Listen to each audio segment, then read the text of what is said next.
Hey guys, welcome back to my YouTube channel adventurous track. So guys, ये हमारा उज्जैन का trip है, Mahakaleshwar trip. और इसके फर्स्ट पार्ट 1 वीडियो मैंने महाकालेश्वर जी के आपको दर्शन कराया है, उस ट्रिप का एंजॉय कराया। जैसा कि मैंने बताया कि अब नेक्स्ट वीडियो होगा मेरा ओंकारेश्वर का, तो लेकर आ गई हूँ आपके लिए हमारा वेरी ब्यूटीफुल वीडियो ओंकारेश्वर ज्योतिर्लिंग। तो गाइज़, हम विद फैमिली घूमने के लिए आए हैं ज्योतिर्लिंग के दर्शन करने। तो अब हम जा रहे हैं ओमकारेश्वर ज्योतिर्लिंग के दर्शन करने। उज्जैन का पहला दिन हमारा महाकालेश्वर दर्शन करने में गया। शाम को थोड़ा लोकल मार्केट घूमी और सेकंड डे हमारा हमने गाड़ी बुक करी और सेकंड डे हम निकल गए महाकालेश्वर से ओमकारेश्वर ज्योतिर्लिंग, जिसका डिस्टेंस है 110 किलोमीटर्स की दूरी पर दोनों ज्योतिर्लिंग स्थापित हैं। और ये आपको नर्मदा नदी के दर्शन करा दूँ, ये है नर्मदा नदी।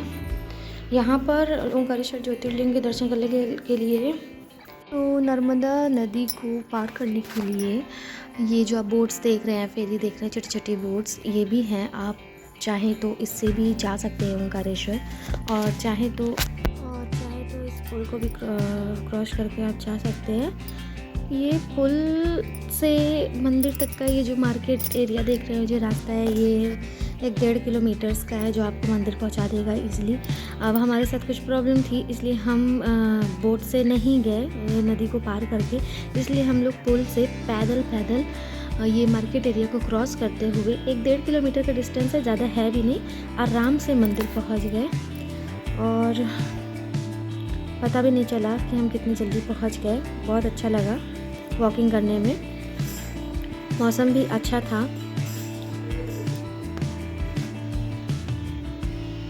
और ये आपको सामने एक त्रिशूल दिख रहा होगा, बस वही बाबा ओंकारेश्वर ज्योतिर्लिंग का मंदिर है। हमें ऊपर जाना है और मंदिर तक जाने के लिए सीढ़ियाँ हैं, आप आगे देखिएगा, बहुत सुंदर नज़ारा है। और ये हमें एक पुल और मिलेगा छोटा सा, जो कि नदी पार करवाएगा और मंदिर तक पहुंचाएगा। बहुत सुंदर नज़ारा था।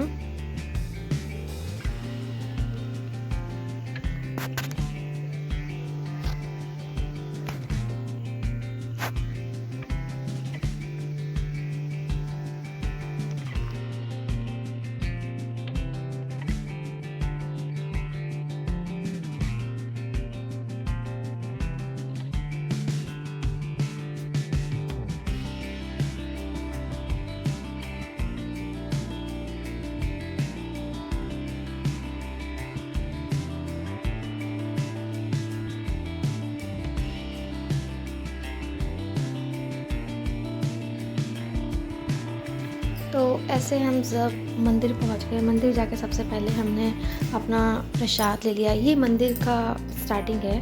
अब आप किसी भी मंदिर में जाएंगे तो ऐसा नज़ारा आपको हर जगह देखने को मिलेगा। तो यहाँ भी मुझे वही नज़ारा देखने को मिला। अच्छी चीज़ें, भगवान से रिलेटेड सब कुछ यहाँ अवेलेबल था, सब कुछ यहाँ मिल रहा था। एक पतली सी गली थी, मुझे एग्जैक्टली बनारस जैसा फील हो रहा था। तो यहाँ से हमने सबसे पहले प्रसाद, ये LED जगह जगह लगी रहती है कि बाबा का मंदिर आने वाला है, तो आप देख सकते हैं।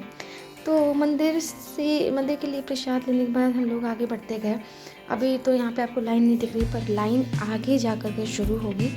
तो वहीं रास्ते में बीच में हमें इस कन्या ने रोक लिया, बोली वो माथे में महाकाल बाबा का लगवाइए। ठीक है, तो हम पूरी फैमिली ने इन कन्याओं से अपने माथे पर बाबा का चंदन और टीका लगवाया, बच्चों ने भी लगवाया और बहुत उत्साह था, बहुत अच्छा लग रहा था।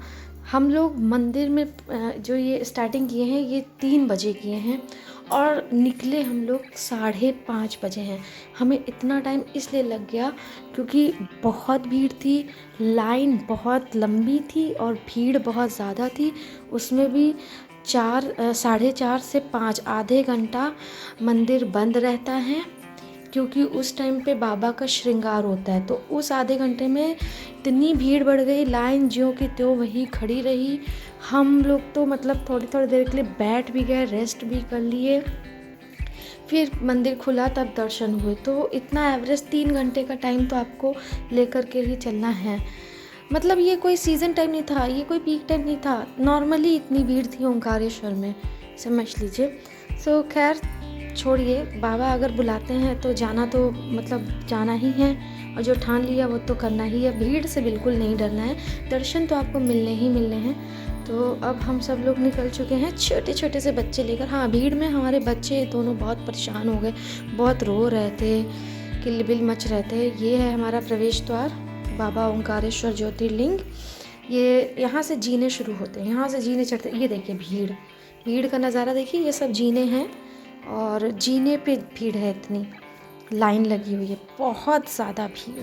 बहुत ऊंचाई में मंदिर बना हुआ है और ऊंचाई तक पहुंचने के लिए स्टेयर्स लगातार जीने बने हुए हैं। और अब हम लोग ये देखिए, ये आपको जहाँ घंटा दिख रहा है इसके बगल में, सीन ये फ़ोटो के बगल में वही मंदिर है। मंदिर का गर्भगृह यही है। भीड़ होने के कारण मैं इतना ही आपको दिखा पाई हूँ।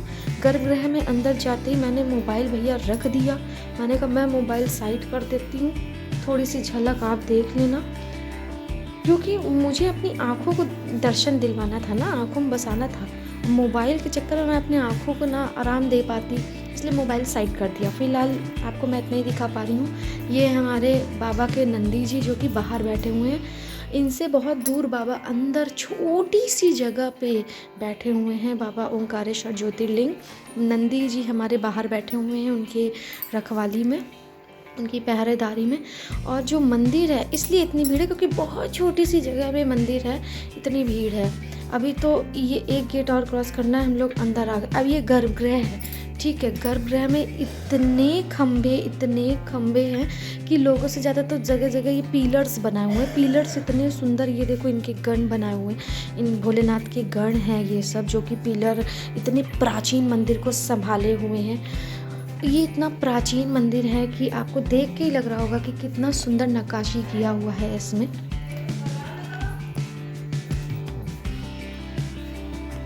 बहुत सुंदर नज़ारा। मैंने तो एक एक डीपली जूम कर करके पिलर्स का फ़ोटो लिया, वीडियो बनाया, सब कुछ अच्छे से। यहाँ भी आप मोबाइल ला सकते हैं, लेकिन भैया अपने रिस्क में लाओ। इतना भीड़ है कि कोई निकाल ले तो भाई हमसे शिकायत ना कीजिएगा।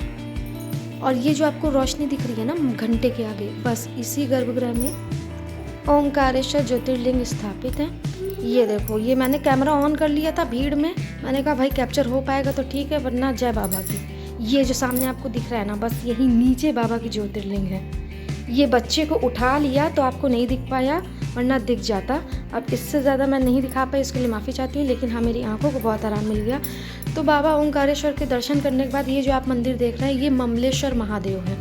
कहते हैं ओंकारेश्वर ज्योतिर्लिंग के दर्शन करने के बाद आपको ममलेश्वर महादेव के दर्शन जरूर करने हैं, जो कि जहाँ से हमने स्टार्ट किया था नदी पार करने से पहले, वो मंदिर वहीं है। तो पहले आप नदी पार करके ओंकारेश्वर महादेव के दर्शन करिए, उसके बाद फिर यहाँ पे ममलेश्वर बाबा के दर्शन कीजिए। मंदिर ये वाला पहले पड़ जाएगा, पर पहले आपको इनके दर्शन नहीं करने, पहले आपको वहीं जाना है नदी पार करके उनके दर्शन करने, बाद में यहाँ आना है। तो ममलेश्वर महादेव भी बहुत छोटी सी जगह में बैठे हैं। यहाँ पे तो थोड़ा मोबाइल बहुत ज़्यादा वर्जित था, तो थोड़ा लाइन तक मैंने बना लिया है वीडियो। मंदिर का स्ट्रक्चर देख लीजिए, ये भी बहुत पुरानी, बहुत प्राचीन मंदिर है। तो इसको मैं इतना ही दिखा पाई हूँ। तो गाइस आगे थर्ड पार्ट में मैं अब आपको अपने थर्ड डे के बारे में दिखाऊंगी। जितने भी छोटे छोटे मंदिर हम लोगों ने उज्जैन के घूमे हैं, उन सारे मंदिरों को मैं आपको थर्ड पार्ट के वीडियो में दिखाऊंगी, जो कि हमारे उज्जैन ट्रिप का तीसरा दिन था। और उसी दिन शाम को हमारी बस थी वापस कानपुर लौटने की। तो हमारे थर्ड पार्ट को देखना बिल्कुल मत भूलिएगा, वो बहुत इंटरेस्टिंग है। मंदिर तो बहुत छोटे छोटे, लेकिन इतने इंटरेस्टिंग, इतने प्यारे प्यारे हैं कि मैं आपको क्या ही बताऊँ। Stay tune guys, thank you so much, bye bye.